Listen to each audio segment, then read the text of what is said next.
Hello friends, आप Mukesh Goyal. I hope कि आप बहुत अच्छे हैं। और फ्रेंड्स, आज हम बात करेंगे अपना पेपर 2 इन्वायरमेंट साइंस है, उसमें यूनिट है इन्वायरमेंटल केमिस्ट्री। बेसिकली मैं एक एक यूनिट के बारे में आपसे बात करने वाला हूं कि किस तरह से क्वेश्चंस अराइज होते हैं, कैसे हमें सिलेबस को देखना होता है, ये सब चीजें हमें ध्यान रखनी है। अगर हम किस तरह से अभी क्वेश्चंस अराइज हो रहे हैं, किस तरह के क्वेश्चंस, आप अगर पेपर का एनालिसिस करते हो तो आपको दिखेगा कि किस तरह के क्वेश्चंस आते हैं।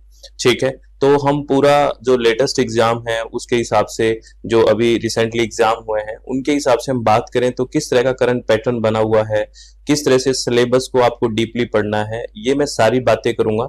और आपको हर यूनिट को, चाहे वो पेपर 1 की हो, चाहे वो पेपर 2 इन्वायरमेंट साइंस की या किसी भी सब्जेक्ट की हो, हर यूनिट को एकदम अच्छे से पहले समझना है बेसिकली कि इस यूनिट में क्या क्या है और ये किस रेंज तक जाता है। टॉपिक कहने का मतलब किस डेप्थ तक जाता है। अगर हम वो नहीं समझेंगे, हम सरफेस पे आपने टॉपिक देखा और उसको कर लिया और पढ़ लिया, उससे कोई काम बनने वाला नहीं है, क्योंकि ये कॉम्पिटिटिव एग्जाम है। तो कॉम्पिटिटिव एग्जाम में आपको पूरा अच्छे से चीज को जानना पड़ेगा। और मैं यही आपको पूरा दिखाने वाला हूँ कि इन्वायरमेंटल केमिस्ट्री का जैसे सिलेबस आपको कंप्लीट आपको दिखाऊं कि इस तरह का सिलेबस है और उस सिलेबस को किस तरह से हमें पढ़ना है, किस तरह से कौन से टॉपिक को कितना एक्सटेंड तक जाना है, कहाँ तक उसको हमें बिल्कुल चीजों को, फैक्ट्स को याद करना है, कहाँ तक हमें कंसेप्ट को समझना है। ये सारी बातें मैं करने वाला हूं और आपको भी हर यूनिट को इस तरह से लेके चलना है। ठीक है, इससे पहले कि फ्रेंड्स मैं इस यूनिट के बारे में बात करूं, मैं आपको एक इंफॉर्मेशन बता देता हूं। बेसिकली आपको पता है हमारी वेबसाइट है www.swmg.in और मोबाइल एप्लीकेशन SWMG, और ये अपना कॉन्टेक्ट नंबर है। इस पे हम पेपर 2 इन्वायरमेंट साइंस पढ़ते हैं, है ना। और अगर आप पेपर 1 प्लस पेपर 2 ईवीएस लेना चाहते हो तो कॉम्बो पैकेज भी है। अभी दिवाली तक यानी कि 31 अक्टूबर तक आपके पास इसमें जो दिया हुआ है, जो ऑफर है वो 35% और 45% ऑफ है। और इसमें आपको क्या क्या है, वीडियो लेक्चर्स भी मिलेंगे, डाउट सेशंस भी रहेंगे वीकली, और आपको स्टडी मटेरियल घर पे बाय कोरियर आएगा, है ना। स्टडी मटेरियल बाय कोरियर आएगा, इसका एक्स्ट्रा कोई चार्ज नहीं रहेगा। ठीक है, वो बुकलेट्स की फॉर्म में आएगा। जैसे मैं आपको अभी यूनिट 2 अभी दिखाने वाला हूं कि यूनिट 2 के इस तरह के नोट्स हैं, तो ऐसे ही हमारे 10 की 10 यूनिट्स के जो प्रॉपरली कंबाइंड बुक फॉर्म में आपके पास आएंगे। ठीक है, तो ऑल द वेरी बेस्ट। हम अच्छे से शांति से चीजों को समझने की कोशिश करते हैं। जैसे हमारे पास ये यूनिट है, दैट इज इन्वायरमेंटल केमिस्ट्री। अगर इसके सिलेबस की बात करें, देखो थोड़ा सा लेंदी होगा वीडियो, लेकिन इससे आपको बहुत हेल्प मिलने वाली है आई थिंक, क्योंकि आप हर यूनिट के बारे में एक डिसीजन ले पाओगे कि किस तरह से हमें बेसिकली काम करना है। ठीक है, तो इन्वायरमेंटल केमिस्ट्री आपकी यूनिट नंबर 2 है। अगर इसके बारे में बात करें तो देखिए किस तरह का सिलेबस है। इसमें सबसे पहले बात की गई है फंडामेंटल ऑफ इन्वायरमेंटल केमिस्ट्री। ठीक है, यानी कि आपको बिल्कुल इन्वायरमेंटल केमिस्ट्री की मौलिकता को जानना है, उसके फंडामेंटल को जानना है। यही सब कुछ कवर करके ले गया है ना, कि आपको जो एलिमेंट्स है उसके क्लासिफिकेशन के बारे में बात करनी पड़ेगी, यानी कि हम पीरियोडिक टेबल के बारे में आपको अच्छे से बात करनी पड़ेगी। एल्केलाइन मेटल्स वगैरह के बारे में, एल्केलाइन मेटल्स के बारे में क्वेश्चन भी पूछे जाते हैं, आपने अगर पेपर देखा है। और यहाँ जो स्टोइकियोमेट्री है, गिब्स एनर्जी है, यहाँ ये बहुत इंपॉर्टेंट है। गिब्स फ्री एनर्जी के बारे में हम बात करें, स्पॉन्टेनियस केस कब बनता है, यहाँ पे हम एंथैल्पी वगैरह की भी सारी बातें करेंगे, है ना। ये बहुत इंपॉर्टेंट इक्वेशन है। केमिकल पोटेंशियल और केमिकल काइनेटिक, केमिकल इक्विलिब्रियम की बात यहाँ पे करेंगे। और बेसिकली यहाँ पे हम कांस्टेंट की, कुछ कांस्टेंट की बात करेंगे, सोल्युबिलिटी कांस्टेंट की भी बात करेंगे, और solubility of gases in water, है ना, ये बहुत इंपॉर्टेंट है। यहाँ पे अलग अलग हम बात करेंगे, कौन कौन से रूल्स हैं उसके भी बारे में बात करते हैं। Carbonate system, unsaturated, saturated hydrocarbon, radio isotopes, यानी कि यहाँ पे सैचुरेटेड और अनसैचुरेटेड जो हाइड्रोकार्बन्स हैं उनके बारे में हमें बात करनी है। तो इसको मैं एक बार आपको डिफाइन करके दिखाता हूं। जैसे ये मेरे पास लगभग, अगर बात करूं, ये जो पीडीएफ है जिसमें पेपर 2 की यूनिट है, लगभग 104 से 105 पेजेस हैं इसमें। तो मैं आपको थोड़ा सा गो थ्रू कर देता हूं कि किस तरह का है। जैसे मैं अगर इन्वायरमेंटल केमिस्ट्री के, ये सबसे पहले पेज पे हमारा सिलेबस रहेगा। जैसे सेकंड टॉपिक है कंपोजिशन ऑफ एयर, यानी कि एयर का कंपोजिशन यानी कि संगठन की बात की गई है। तो यहाँ पे पूरा का पूरा एटमॉस्फेयर के बारे में हमें बात करनी पड़ेगी। एटमॉस्फेयर के बारे में कंप्लीट बात करनी पड़ेगी, उनकी जो लेयर्स हैं उसकी बारे में बात करनी पड़ेगी, यानी कि एटमॉस्फेरिक केमिस्ट्री को बहुत अच्छे से ध्यान से समझना पड़ेगा। ओजोन केमिस्ट्री के बारे में हमें बात करनी पड़ेगी। फोटोकेमिकल स्मोक के बारे में हमें बात करना पड़ेगी, क्लासिकल स्मोक क्या होता है, ये सब हमें यहाँ समझना पड़ेगा बहुत डिटेल में।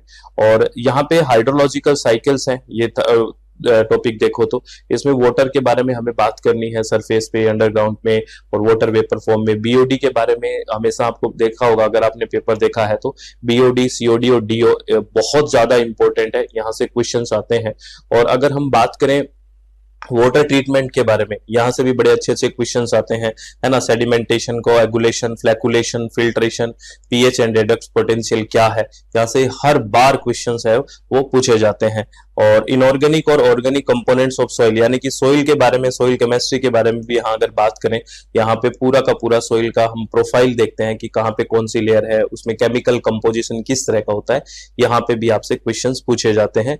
और जो टॉक्सिक केमिकल्स हैं जैसे पेस्टिसाइड है, और पेस्टिसाइड का क्लासिफिकेशन हम बेसिकली पढ़ते हैं, ये भी बहुत ज्यादा इंपॉर्टेंट है। इसमें हैवी मेटल्स के बारे में बात करेंगे, मेटेलॉइड्स के बारे में बात करेंगे, कार्सिनोजेंस के बारे में बात करेंगे जो कैंसर कॉजिंग होते हैं। और यहाँ पे फिर लास्ट में आपके जो टॉपिक दिया हुआ है that is principles of analytical methods, है ना। यानी कि एनालिसिस करने के लिए हम कौन कौन से प्रिंसिपल को फॉलो करते हैं, तरह तरह के हम इंस्ट्रूमेंट की बात करेंगे, जैसे बॉम्ब क्लोरीमेट्री है ना, पेपर क्रोमेटोग्राफी है, क्रोमेटोग्राफी का हम अलग अलग पढ़ते हैं, टीएलसी क्या है, जीसी एंड एचपीएलसी क्या है, फ्लेम फोटोमेट्री क्या है, स्पेक्ट्रोफोटोमेट्री क्या है, यूवी के बारे में, डबल एएस के बारे में, ये सब हमें यहाँ पे एक्सआरएफ, एक्सआरडी, है ना, एफटीआईआर, ये सब हमें बातें करनी है। तो ये एक बार ये यूनिट 2 का मैंने आपको सिलेबस दिखाया है, और इस सिलेबस को हम किस तरह से पढ़ेंगे मैं आपको वो पूरी पीडीएफ फाइल आपको दिखाने वाला हूं। मैं इसलिए आपको एक पिक्चर क्लियर करने की कोशिश कर रहा हूं फ्रेंड्स कि 10 की 10 यूनिट हमें इसी गहराई से पढ़नी है, चाहे आप पेपर 1 में जाओ, चाहे आप पेपर 2 में जाओ। तो सबसे पहले हम किस तरह से बात करनी शुरू करेंगे, जैसे इन्वायरमेंटल केमिस्ट्री, सबसे पहले हम डिफाइन करने की कोशिश करेंगे कि इन्वायरमेंटल केमिस्ट्री है क्या, है ना। पूरा बेसिक से लेके चलेंगे कि इन्वायरमेंटल केमिस्ट्री क्या है। उसके बाद हम सबसे छोटी से छोटी चीज, जैसे आपको पता है 1 ppm के इक्वल होता है 1 मिलीग्राम पर लीटर, इस तरह की बहुत बेसिक बात भी करनी पड़ेगी हमें। इसका पीछे का कारण ये है क्योंकि एक बार HPS Himachal public service commission में एग्जाम हुआ था इन्वायरमेंट साइंस का असिस्टेंट प्रोफेसर के लिए, उसमें ऐसे कन्वर्जन के लिए कन्वर्ट दे दिया, कोई वैल्यू दे दी कि पीपीएम में इतनी है तो मिलीग्राम पर लीटर में क्या होगी, तो बेसिकली वो इक्वली ही होता है। तो ये भी आपको ध्यान रखना है, ये थोड़ा ट्रिकी क्वेश्चंस पूछे जाते हैं, है ना।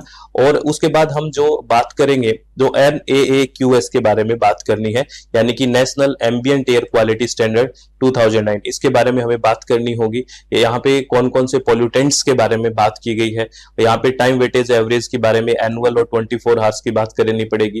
कंसंट्रेशन है वो एम्बिएंट एयर में बात करनी पड़ेगी कि इंडस्ट्रियल, रेजिडेंशियल, रूरल और अदर एरिया में कैसे है, और इकोलॉजिकली सेंसिटिव एरिया में क्या है, और इसके जो असेसमेंट के मेथड्स हैं वो कौन कौन से हैं, ये सब हमें ध्यान रखना पड़ेगा। ये फैक्ट है, ये याद रखना पड़ेगा, और इनके प्रिंसिपल को भी हमें पढ़ना पड़ेगा, ये आपको ध्यान रखना है, ठीक है। और आगे हम जैसे इसको पूरी की पूरी टेबल में एक एक बेसिकली पोल्यूटेंट के बारे में हमें जानकारी लेनी होगी, पूरा का पूरा हमें देखना होगा। अब इसमें एक शब्द यूज हुआ है एम्बिएंट एयर, तो एयर तो आप जानते हो, बट एम्बिएंट एयर का क्या मतलब है इसको भी हमें क्लियर करना पड़ेगा। जो एम्बिएंट एयर का कौन सा होता है, जो बिल्डिंग के बाहर होता है, जो बेसिकली जो हम एक्सेस करते हैं वो एम्बिएंट एयर है। That portion of the atmosphere external to building to which the general public has access. तो इस तरह से हर एक चीज को, जो भी नया शब्द आ गया, हर शब्द को हमें क्लियर करके चलना है, इस बात को हमें ध्यान रखना है। जैसे फिर हम बात करेंगे, आपने देखा होगा इस तरह के क्वेश्चन न्यूमेरिकल में आ जाते हैं, मिली क्या है, माइक्रो क्या है, नैनो, पिको, फेम्टो, एटो, जेप्टो, योक्टो, ये सब क्या है, 10 टू द पावर -3 मिली है, फिर -6 माइक्रो है, फिर -9 नैनो है, इस तरह से -24 तक ये आपको सब याद रखना पड़ेगा। और अब इसमें आपने देखा होगा कि एनुअल हम भी हमारे पास वैल्यूज है, तो एनुअल में हम जैसे सैंपलिंग करते हैं तो कितना सैंपलिंग करेंगे, इस तरह का क्वेश्चन भी बन जाता है। तो बेसिकली हम हफ्ते में 2 सैंपल करते हैं, और ईयर में कितने हो गए, 52 वीक हो गए, तो 2 सैंपल करेंगे तो लगभग हमें एक साल में 104 सैंपल मिनिमम हमें करना होगा, और एक से दूसरे सैंपल के बीच 24 आवर्स का गैप हमें देना होगा। इस तरह से हमें बात करनी है। उसके बाद हमें वाटर के जो पैरामीटर्स हैं उनको भी देखना होगा, उसकी फिजिकल प्रॉपर्टी, इनऑर्गेनिक या और chemical, toxic metals, organic nutrients and demand, और इसका bacteriological, biological, radio active element, hardness के बारे में हमें बात करनी पड़ेगी। ये सब चीजें हमें वहां पे देखनी है, ठीक है। तो इसमें सारी चीजें, ये पैरामीटर्स होंगे, और ये स्टैंडर्ड लिमिट होगी एज पर WHO गाइडलाइन, क्योंकि कई बार आपको इंडियन स्टैंडर्ड के अकॉर्डिंग पूछ लेते हैं, कई बार WHO के अकॉर्डिंग पूछ लेते हैं, तो WHO के के अकॉर्डिंग हमें सारी चीजें हमें देखनी पड़ेगी। अकॉर्डिंग टू WHO क्या है, ठीक है, ये सब बातें सारे पैरामीटर्स हम देखते हैं। अब और हम आगे बात करेंगे, जैसे ये भी हमें बात करनी है Indian standard drinking water specification. यहाँ पे आपको जैसे पीएच की वैल्यू पूछ लेते हैं, ड्रिंकिंग वाटर कितना है 6.5 टू 8.5, टर्बिडिटी का यूनिट क्या है जैसे एनटीयू है, इस तरह के क्वेश्चंस हमें ध्यान रखने होंगे और ये टेबल को हमें ध्यान रखना पड़ेगा। जैसे फेरस की वैल्यू पूछ लेते हैं, कैल्शियम की वैल्यू पूछ लेते हैं, ठीक है, और फ्लोराइड की बेसिकली वैल्यू पूछ लेते हैं। ये सब हमें सारी वैल्यूज जो बहुत इंपॉर्टेंट है, जो एग्जाम्स में पूछी जाती है, आयरन की, मैग्नीशियम की, मैग्नीज की, मिनरल की, नाइट्रेट की, ये सब हमें ध्यान रखनी है। ये एक एक वैल्यू को हमें याद रखते हुए चलना है, ठीक है, ये बात हो जाएगी। उसके बाद ये सारी वैल्यूज है ना, ध्यान रखना, ये सब वैल्यूज को हमें देखना है। अब और बेस्ट वाटर क्वालिटी क्राइटेरिया के बारे में यहाँ पे भी बात करनी है हमें, ठीक है। जो वाटर क्लास ऑफ वाटर है, ए क्लास, बी क्लास, सी क्लास, डी क्लास और ई क्लास वाटर के बारे में हमें बात करनी है, ठीक है। और यहाँ बैक्टीरिया के बारे में बात करनी है, कोलिफॉर्म बैक्टीरिया क्या होते हैं, है ना, एमपीएन क्या है, मोस्ट प्रोबेबल नंबर की बात होती है, एमएफ क्या है, मेम्ब्रेन फिल्टर, ये सब बातें होंगी, ठीक है। और ये सब तो चलेगा। ग्राम पॉजिटिव बैक्टीरिया क्या है, ग्राम नेगेटिव बैक्टीरिया क्या है, डिफरेंस इसमें क्या होता है। उसके बाद हम शुरू करते हैं इन्वायरमेंटल बायोकेमिस्ट्री क्या है ना, बेसिकली क्या है इन्वायरमेंटल बायोकेमिस्ट्री। जैसे इन्वायरमेंटल केमिस्ट्री के बारे में बात की, तो इसी के अंदर बायोकेमिस्ट्री की बात करें तो क्या है, उसमें सीधा फिर एलिमेंट्स के बारे में हम यहाँ पे क्लासिफिकेशन यानी कि पीरियोडिक टेबल्स के बारे में बात करेंगे, है ना। पूरे के पूरे यहाँ पे देखेंगे कि किस तरह के जो एल्केलाई मेटल क्या होते हैं, है ना, एल्केलाइन मेटल के अर्थ मेटल क्या है, लेंथेनाइड्स क्या है, एक्टिनाइड्स क्या है, इसके बारे में यहाँ से सीधा क्वेश्चन आपसे पूछा जाता है, ठीक है। मेटलॉइड्स के बारे में बात करेंगे और फिर हम बात करेंगे केमिकल स्टोइकियोमेट्री के बारे में, ये क्या बताता है। तो केमिकल स्टोइकियोमेट्री क्या होती है, this is the quantitative study of reactants and products involve in the chemical reaction. Basically ये क्वांटिटेटिव स्टडी है, यानी कि मात्रात्मक अध्ययन है किसका, रिएक्टेंट्स एंड प्रोडक्ट्स का, जो भी केमिकल रिएक्शन में रहता है, that is called chemical stoichiometry. ये भी हमें देखना है, ठीक है। उसके बाद स्टोइकियोमेट्री किस किस में हेल्प करता है हमें, जो basically stoichiometry helps us determine how much substance is needed और इज प्रेजेंट, यानी कि स्टोइकियोमेट्री क्यों कर रहे हैं हम, क्या इसमें हेल्प करता है, ये हमें बताता है कि सब्सटेंस में क्या क्या सब्सटेंस की आवश्यकता है, कौन सा प्रेजेंट है ना, और कौन कौन सी थिंग्स है जो मेजर कर सकती है, reactants and product, mass, molecular weight, chemical equation, और इससे हम फॉर्मूला की बात कर सकते हैं, फॉर्मूला बना सकते हैं। जैसे एक एग्जांपल के साथ समझने की कोशिश करेंगे कि ये कहना क्या चाहता है। उसके बाद हम बात करते हैं गिब्स फ्री एनर्जी के बारे में, जो मोस्ट इंपॉर्टेंट रहता है, हर बार आपने क्वेश्चन देखा होगा इससे रिलेटेड, ठीक है। तो del H equal to del H minus T del H की बात करेंगे यहाँ पे, ठीक है।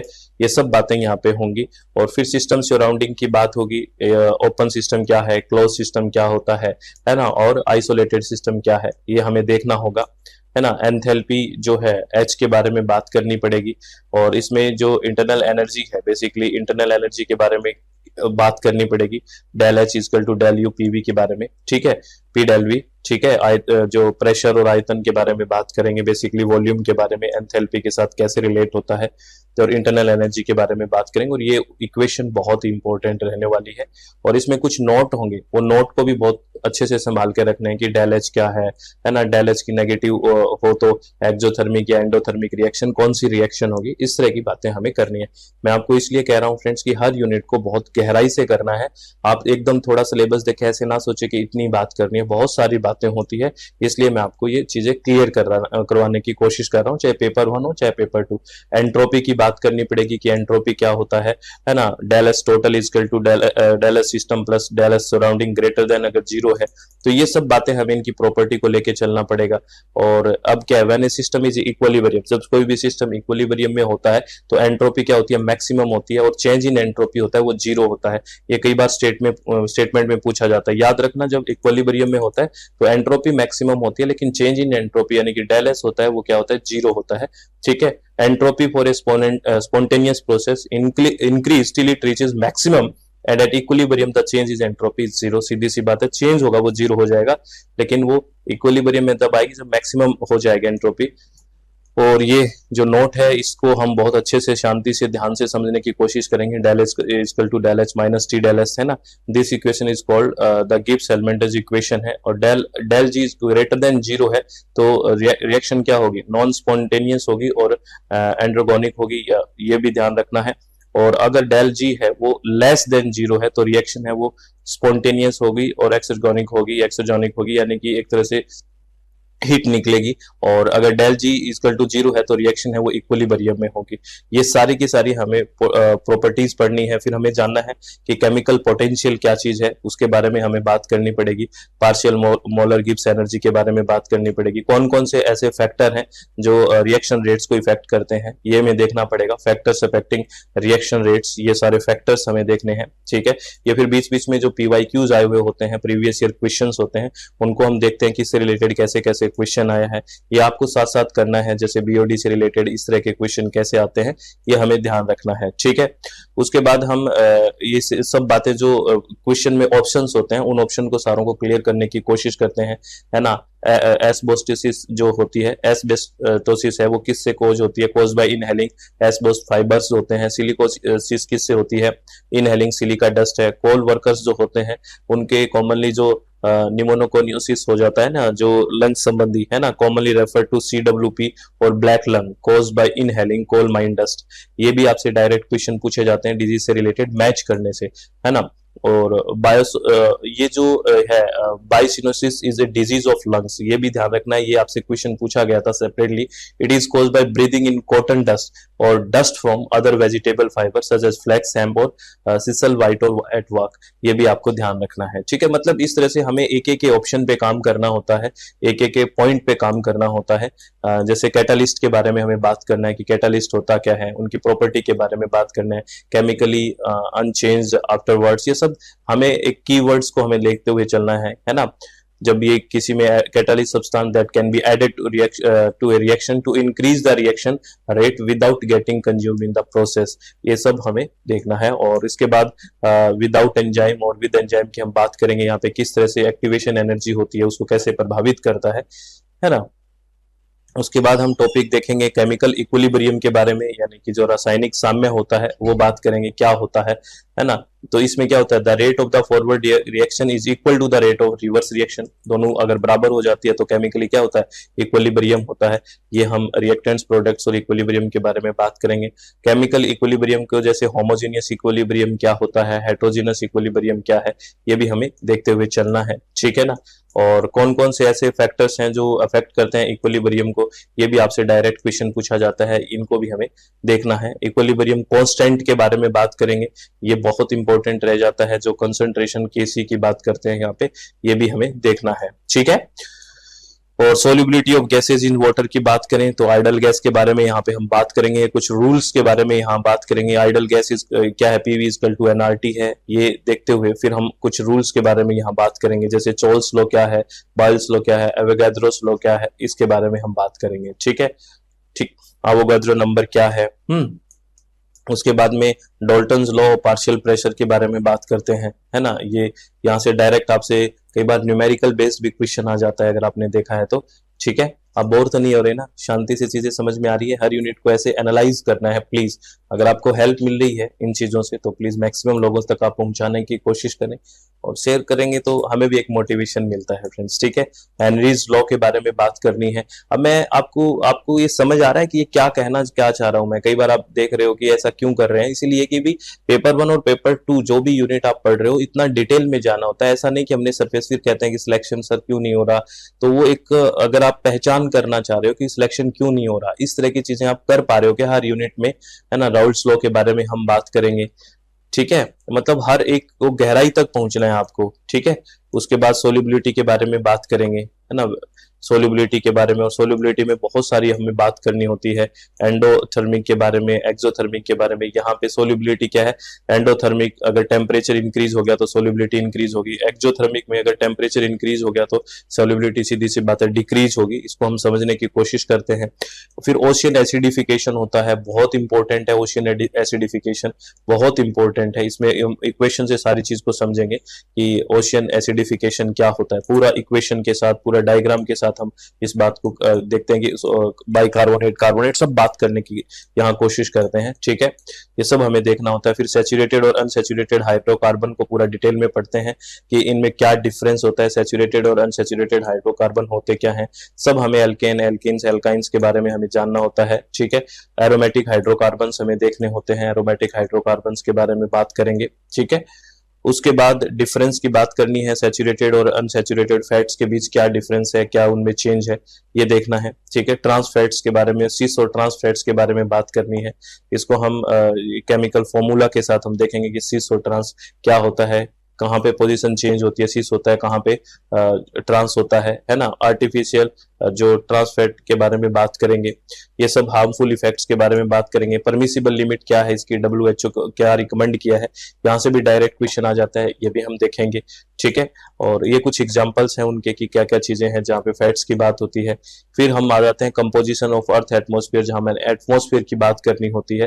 तो एटमॉस्फेयर की earth atmosphere is composed of air, आपको पता है बहुत एयर है, गैस, मिक्सचर ऑफ गैसेज हैं, ये सब हमें देखना है। ठीक है, उसके बाद हमें बेसिकली लेयर्स की बात करनी है, इसकी केमिकल प्रॉपर्टी के बारे में हमें जानना है, कहाँ क्या होता है, पार्टिकल्स क्या है, पार्टिकल साइज, ये सब एरोसोल के बारे में बात करनी है ना। ये सब हमें देखना होता है, ये सब हमें जानना है कि क्या क्या कौन कौन से एलिमेंट्स कहाँ हैं, पार्टिकुलेट मैटर, ये सूट क्या है, पीएच क्या है, ये सब सब सब सब सब देखना है। ठीक है, और ये पूरा रिएक्शन फोटोकेमिकल स्मोक के बारे में बात करनी है ना। फोटोकेमिकल स्मोक, क्योंकि यहीं पे हमें पढ़ना होगा ये सारी चीजें। फिर हम फोटोकेमिकल स्मोक, जिसको लॉस एंजल्स स्मोक की बात, क्लासिकल स्मोक जिसको लंदन स्मोक, इनमें डिफरेंस बात करेंगे, किस किस की डिफरेंस क्या है, किसकी वजह से होता है, ये भी वेरी वेरी इंपॉर्टेंट है। अगर आप पेपर दिए है आपने तो देखा होगा कि यहाँ से बहुत अच्छे अच्छे क्वेश्चन आते हैं। ठीक है, और कौन कौन से ऐसे इंग्रेडिएंट रिक्वायर्ड होते हैं टू जनरेट फोटोकेमिकल स्मोक, ये सब आपको बताया जाएगा, है ना। ये सब हमें ध्यान रखना है ना।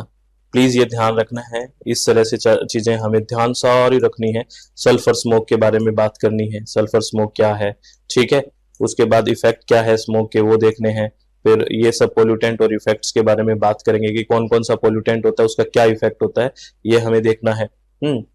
ऑक्सीजन एंड ओजोन केमिस्ट्री के बारे में बात करनी है, पूरी की पूरी केमिस्ट्री ऑफ ओजोन लेयर, पूरा पूरा ओजोन लेयर की केमिस्ट्री स्टडी करनी है रिएक्शन के साथ, कि कैसे रिएक्शन होता है, क्या होता है, सीएफसी कैसे रिएक्ट करता है, इसके बारे में हमें सब देखना है। ठीक है, ये सब फिर हाइड्रोलॉजिकल साइकिल के बारे में बात करनी है ना, जैसे प्रेसिपिटेशन, ट्रांसपायरेशन, एवेपोरेशन, क्या इनमें डिफरेंस होता है ना, इनफिल्ट्रेशन, ये सब हमें देखना है। और यहाँ पे जो सबसे बहुत इंपॉर्टेंट है, रिलेटिव ह्यूमिडिटी के बारे में, एब्सोल्यूट ह्यूमिडिटी, ये बहुत इंपॉर्टेंट है। ह्यूमिडिटी से भी बहुत अच्छे से क्वेश्चन आते हैं, न्यूमेरिकल बेस्ड भी क्वेश्चन आ जाता है यहाँ पे, तो ये भी हमें देखना है। रिलेटिव ह्यूमिडिटी से बेसिकली पूछा जाता है, और ये यहाँ पे न्यूमेरिकल से हम इस टॉपिक को समझते हैं कि क्या है रिलेटिव ह्यूमिडिटी। उसके बाद ये ग्राफिकल रिप्रेजेंटेशन देखना होता है, ट्रांसपायरेशन, इनफिल्ट्रेशन, ये सब देखना है ना। और अनकन्फाइंड एक्वाफर और कन्फाइंड एक्वाफर से भी आपसे क्वेश्चन पूछे जाते हैं कि क्या डिफरेंस है। वाटर टेबल के बारे में भी क्वेश्चन पूछा जाता है, तो ये भी हमें देखना है। वाटर क्वालिटी के बारे में बात करते हैं फिर, है ना, वाटर क्वालिटी के बारे में, तो सब हमें बायोलॉजिकल, फिजिकल और केमिकल की सब बात करनी है। डीओ, बीओडी और सीओडी, ये सब हम बात करेंगे यहाँ पे, डीओ, बीओडी, सीओडी सब बात होगा इसमें। ठीक है, तो इस तरह से हर चीज को हमें देखना है। सेडिमेंटेशन क्या है, ठीक है, और इसमें अब फिर कोगुलेशन, फ्लकुलेशन के बारे में बात करनी है। फिल्ट्रेशन क्या है, फिल्ट्रेशन के बारे में बात करनी है। जब हम वाटर ट्रीटमेंट की बात करते हैं, क्लोरिनेशन के बारे में बात करनी है। ठीक है, और फिर ओजोनेशन के बारे में, यहाँ से भी क्वेश्चन आता है, ओजोनेशन से भी। ठीक है, बहुत इंपॉर्टेंट है। और HOCl के बारे में भी क्वेश्चन पूछा गया है ना, जो ये भी एक डिसइंफेक्टेंट है इस। ठीक है, ये सब देखना है, फिल्ट्रेशन ये। उसके बाद हम बात करेंगे इसके बारे में, जो पीएच के बारे में बहुत इंपॉर्टेंट बातें हैं। पीएच से क्वेश्चन आता ही आपको पता है, pH equal to minus log H ion concentration. ठीक है, एसिडिक की बात करेंगे, न्यूट्रल कहाँ है, और बेसिक और एल्केलाइन की बात करेंगे। ठीक है, और ऑटो आयनाइजेशन वाटर क्या है, इसके बारे में बात करनी है। पीएच और पीओएच के बारे में कंप्लीट, यहाँ न्यूमेरिकल बेस भी क्वेश्चन आता है, जैसे पीएच की वैल्यू दे दी, पूछ लेंगे पीओएच कितना है, तो ये सिंपल सा क्वेश्चन है, क्योंकि कई बार ना पता होते हुए बिल्कुल हल्का क्वेश्चन भी गलत हो जाता है, तो ये भी हमें देखना है। ठीक है, ये पूरा डायग्राम से हमें समझना है, एक एग्जांपल के साथ समझेंगे। इसमें डिफरेंट डिफरेंट के हम बात करेंगे कि किसका कितना पीएच है, ये सब देखेंगे। बैटरी एसिड, लेमन जूस, सब के बारे में बात करते हैं। कई बार डायरेक्ट पूछ लेते हैं अरेंज करना, ठीक है, ये न्यूमेरिकल बेस होगी। और ये सब न्यूमेरिकल है, पीएच से रिलेटेड। कैसे क्वेश्चन लोग कैसे निकालते हैं, व्हाट इज द लोग वगैरह के बारे में बात करते हैं ना, तो लोग की वैल्यू कैसे निकालते हैं, ये सब बात होगी, है ना। कैलकुलेशन, और ऑयल रीग क्या है ना, ये रिडक्स ऑक्सीडेशन रिडक्शन के बारे में भी बात होगी। ये सब बातें करनी है हमें, और आपको ये सारी बातें पढ़नी है। सोइल डेफिनेशन, सोइल के बारे में फिर बात करनी है हमें। सोइल का पूरा प्रोफाइल हमें देखना है, वेदरिंग क्या है, जियोकेमिकल वेदरिंग, पेडोकेमिकल वेदरिंग, सब ये देखना है। ये सारा प्रोफाइल देखना है हमें, ठीक है, क्या सोइल प्रोफाइल है, कंप्लीट देखना है। उसके बाद सोइल फॉर्मिंग फैक्टर्स के बारे में बात करना है, active factor, passive factor, micro organisms, ये सब हमें देखने हैं सोइल के अंदर, ठीक है। उसके बाद एलिमेंट है, components of mineral matter of soil, ये देखना है। यहाँ से क्वेश्चन आता है ना। ये आपने देखा होगा, लिंथोफाइल, चाल्कोफाइल क्या है, साइड्रोफाइल क्या है ना, एटमोसफाइल क्या है, बायोफाइल क्या है, ये सब एग्जांपल्स के साथ हमें देखने हैं, ठीक है। और ऑर्गेनिक मैटर के बारे में बात करनी है ना। आपसे कंपोजिशन ऑफ ह्यूमिक सब्सटेंस भी पूछ लेते हैं, तो ये डायरेक्ट हमें देखना है कि क्या कैसे कंपोजिशन होता है। सॉइल ह्यूमस के बारे में बात करनी है, ठीक है। और यहाँ आपने देखा होगा फुल्विक एसिड्स वगैरह के बारे में क्वेश्चन पूछा जाता है। जैसे एक क्वेश्चन पूछा गया, which of the following is incorrect statement, इस तरह के क्वेश्चन आपसे पूछे जाते हैं, ठीक है, ऐसा हमें देखना है। उसके बाद हम सोइल एयर के बारे में बात करेंगे, सोइल के स्ट्रक्चर के बारे में बात करेंगे, ठीक है। सोइल स्ट्रक्चर पूरा कंप्लीटली अच्छे से देखना पड़ेगा। सोइल का जो होरिजन प्रोफाइल है उसके बारे में हमें बात करनी है। लीचिंग क्या है, लीचिंग के बारे में हमें बात करनी है, ठीक है, ये सब बातें होंगी। उसके बाद जो होरिजन ओ होरिजन ए है, जो टॉप सोइल है, होरिजन बी सब सोइल, होरिजन सी, होरिजन डी, ये सब बात करना है। इनऑर्गेनिक कंपोनेंट्स बात करेंगे सोइल के अंदर, ये सारे इनऑर्गेनिक कंपोनेंट्स है।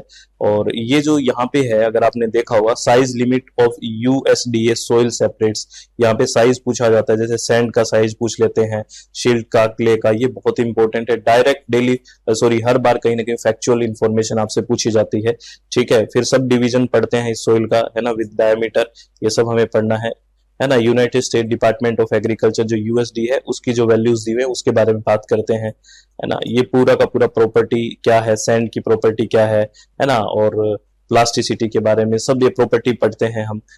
क्ले के बारे में, सैंड के बारे में, ये सब चीजें, ठीक है।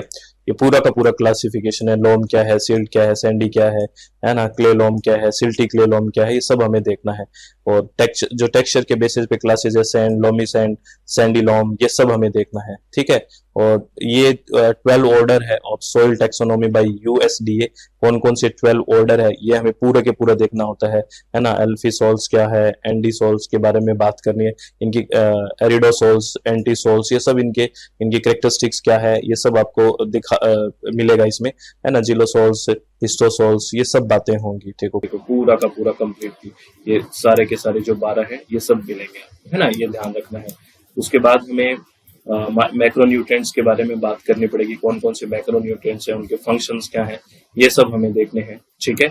उसके बाद ये मैक्रोन्यूट्रिएंट्स अपटेक फॉर्म, है ना, कौन कौन से फॉर्म में अपटेक लेते हैं वो अंदर, जैसे कार्बन है, वो किस फॉर्म में होगा, हाइड्रोजन है, ऑक्सीजन है, ये सब हमें देखना है। नाइट्रोजन है, नाइट्रोजन का जैसे पूछ भी लेते हैं।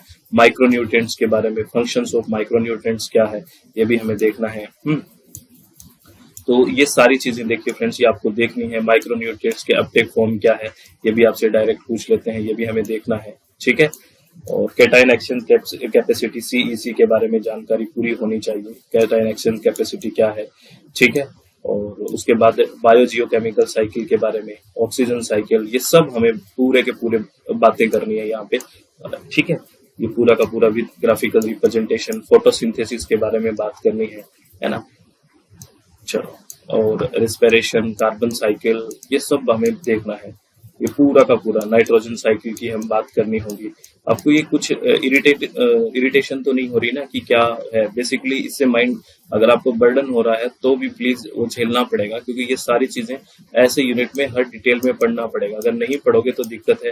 नाइट्रिफिकेशन के बारे में बात करनी पड़ेगी, एसिमिलेशन के बारे में बात करनी पड़ेगी, ठीक है। सारी कंप्लीट इस तरह से बात करनी पड़ेगी। डीनाइट्रिफिकेशन क्या है ना, ये सब बात करनी होगी आपको, है ना। अमोनिफिकेशन के बारे में बात करनी है, कंप्लीट बातें होंगी, है ना। पेस्टिसाइड्स के बारे में बात करनी होगी, इसका क्लासिफिकेशन हमें पढ़ना होगा कि क्या क्या क्लासिफिकेशन है, ये पूरा का पूरा हमें बात करनी पड़ेगी, पूरे के कंप्लीट, ठीक है। नेचुरल पेस्टिसाइड्स क्या है, सिंथेटिक पेस्टिसाइड क्या है, ये सब हमें देखना होगा। पेस्टिसाइड का क्लासिफिकेशन, इंसेक्टिसाइड, फंगिसाइड, है ना, फ्यूमिगेंट्स, हेर्बिसाइड्स, इंसेक्ट रेपिलेंट्स, ये सब हमें विद एग्जांपल देखना होगा, क्योंकि डायरेक्ट आपसे पूछ लेते हैं, ठीक है। हाँ, ये यहाँ पे आपसे यहाँ ये भी बहुत अच्छे से पूछा जाता है, अभी इस तरह के क्वेश्चन है ना, यहाँ से पेस्टिसाइड से बहुत क्वेश्चंस पूछे जाते हैं। और जो HCB क्या है इसके बारे में क्वेश्चन, ऑर्गेनोफॉस्फेट्स के बारे में क्वेश्चन, ठीक है। ये और कार्बमेट्स क्या है इसके बारे में क्वेश्चन पूछा जाता है। ये सब चीजें देखनी है। Herbicide, common application, mode of action, कौन कौन से हर्बिसाइड्स हैं इनको देखना पड़ेगा। फोटोसिंथेसिस इनहिबिटर्स के बारे में देखना पड़ेगा, ठीक है, कौन कौन से फोटोसिंथेसिस इनहिबिटर है ये देखना है, ठीक है। चलो फ्रेंड्स, और एल्जीसाइड्स के बारे में, एल्जीसाइड्स क्या है ना, मोलस्किसाइड्स क्या है ये भी देखना है। और DDT वगैरह के बारे में पूरी जानकारी लेनी है। पेस्टिसाइड का contamination through food, water contamination, soil contamination, air contamination, इनका पूरा का पूरा रिएक्शन देखना पड़ेगा हमें कि किस तरह का। हैवी मेटल के बारे में जानकारी होगी, ये हैवी मेटल बेसिकली होता क्या है इसके बारे में हमें पता होना चाहिए। मेटेलॉइड्स क्या है इसको हमें पता होना चाहिए, पीरियोडिक टेबल में यहाँ मेटेलॉइड्स हैं, ठीक है। उसके बाद में आपको पूरा का पूरा जो एंथ्रोपोजेनिक पॉल्यूटेंट्स हैं उसके बारे में बात करनी है। आर्सेनिक के बारे में अच्छे से पढ़ना होगा, आर्सेनिक कब बहुत ज्यादा हार्मफुल होता है ना। VOC के बारे में बात करनी है, VOC क्या है कंप्लीट आपको देखना पड़ेगा। POPs के बारे में बात करनी है ना। अब यहाँ पे थोड़ा हम फिर प्रिंसिपल की तरफ आएंगे, इंस्ट्रूमेंट, है ना। स्पेक्ट्रोफोटोमेट्री के बारे में जानना है, किस प्रिंसिपल पे काम करता है, ये सब हमें देखना पड़ेगा, कंप्लीट हमें जानना पड़ेगा ये, ठीक है। AAS के बारे में बात करनी है, AAS क्या है, क्या किस प्रिंसिपल पे काम करता है, क्या मतलब इसमें कौन कौन से एलिमेंट्स को हम डिटेक्ट कर सकते हैं, ये सब आपको देखना पड़ेगा। पूरा इक्वेशन के साथ आपको बात करनी पड़ेगी, ठीक है। लैम्बर्ट बियर लॉ की बात करते हैं ना, बियर्स लॉ के बारे में पूरा आपको इक्वेशन के साथ चलना पड़ेगा, ठीक है। तो स्पेक्ट्रोफोटोमेट्री एंड कैलोरीमेट्री के बारे में पूरा बात करनी है कि क्या है ये सब चीजें, है ना। कैलोरीमेट्री के बारे में कंप्लीट आपको स्पेसिफिक हीट कैपेसिटी के बारे में, फ्लेम फोटोमेट्री क्या है इसके बारे में बात करनी है। और ICP क्या है, ICP के बारे में बात करनी है। तो ये कंप्लीट है। इस तरह से आपको एक्सरे क्या है इसके बारे में बात करनी है ना। एक्सरे रेडिएशन और एक्सरे फ्लोरेसेंस, XRF जिसको बोलते हैं, इसके बारे में बात करनी है। XRD, एक्सरे डिफ्रैक्शन के बारे में बात करनी है। NMR के बारे में, न्यूक्लियर मैग्नेटिक रेजोनेंस के बारे में, FTIR के बारे में, GCMS के बारे में, ये सब बातें, SAM के बारे में, TEM के बारे में, क्रोमेटोग्राफी के बारे में, ये सब बातें आपकी होनी चाहिए कंप्लीट। देखो ये सारी बातें आपको समझ में आ रही है मैं क्या कह रहा हूँ, ये कंप्लीट बातें हमें देखनी है, आगे तक पूरा चलना है। फिर DO को थोड़ा और अपडेट कर रहे हैं, क्योंकि देखो साथ साथ जो चीजें नए क्वेश्चंस आते हैं तो हम चीजों को अपडेट करते रहते हैं। जैसे वीडियो रिकॉर्ड हो गई बहुत सारी, उसके बाद की भी ये चीजें हैं, ये अपडेट हुई है, फिर हम अपलोड करते हैं। ऐसे नहीं कि भी पुराना हो गया, नहीं, हम चीजों को देखते रहते हैं कि यहाँ पे एनालिसिस करते रहते हैं कि ये चीजें नहीं आई है, चलो इसको अपडेट करिए। जैसे हम इसमें हर बार अपडेट करने की पूरी कोशिश करते हैं। तो इस तरह से हार्डनेस के बारे में आपसे क्वेश्चन पूछे जाते हैं। हार्डनेस क्या है, EDTA के बारे में कुछ प्रिंसिपल्स के बारे में क्वेश्चन है। तो ये सारी चीजें हमें देखनी है, प्लीज ये ध्यान रखना। तो आपको इससे क्या हेल्प मिली आप मेरे को एक बार बताइए प्लीज, कि आपको अच्छा लगा क्या, हर यूनिट को हमें ऐसे देखना चाहिए क्या, आप इस तरह से यूनिट को देखते हो कि कंप्लीट डिटेल में। देखो मेरे को सिर्फ ये बोलने में, इस टॉपिक में पढ़ेंगे, इस टॉपिक में पढ़ेंगे, इस टॉपिक में पढ़ेंगे, इस टॉपिक, सिर्फ बोलने में 35 मिनट लग गई। तो आप इसको पढ़ो कंप्लीटली, तो समय टाइम कंज्यूमिंग तो है चीजें, ये बात तो आप ध्यान रखो, समय तो लगेगा चीजों में। फिर हम लास्ट में एक बार में सोचते हैं कि बस अभी हो जाए। जैसे प्रोक्सीमेट एनालिसिस, अल्टीमेट एनालिसिस के बारे में हर बार क्वेश्चन पूछा जाता है। अब की बार पेपर दिया हो तो आपने देखा होगा, अब की बार भी क्वेश्चन पूछा गया था। तो ये सारी चीजें पूछी जाती है फ्रेंड्स, आप लोगों से रिक्वेस्ट है कि आपको ये करनी है, ठीक है। और अपना चित्त शांत रखना है, किसी भी तरह की टेंशन नहीं लेनी है। और अगर आपको वीडियो अच्छी लगी और आपको लगा कि हम थोड़ा मेरे को टेंशन हुई है, मैं मानता हूँ कि थोड़ी टेंशन होना जायज है, कोई बुरी बात नहीं है, लेकिन उस टेंशन के वो बहुत लंबे टाइम तक मत रखें, उससे काम करने की कोशिश करें कि इस तरह से हम हर यूनिट में काम करना है, चाहे वो पेपर 1 की हो चाहे पेपर 2 की हो, तभी बात बनेगी।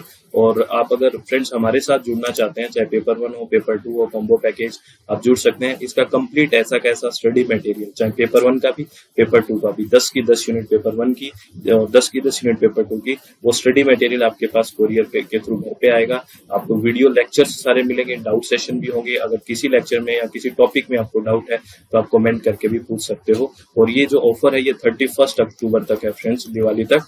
अगर आप विलिंग है तो ज्वाइन कर सकते हैं। कहाँ पे? अपनी वेबसाइट है www.swmg.in और मोबाइल एप्लीकेशन SWMG, और ये अपना कॉन्टैक्ट नंबर है, ठीक है। तो आप अगर विलिंग है तो आप ज्वाइन कर सकते हैं, और 35% और 45% ऑफ के साथ।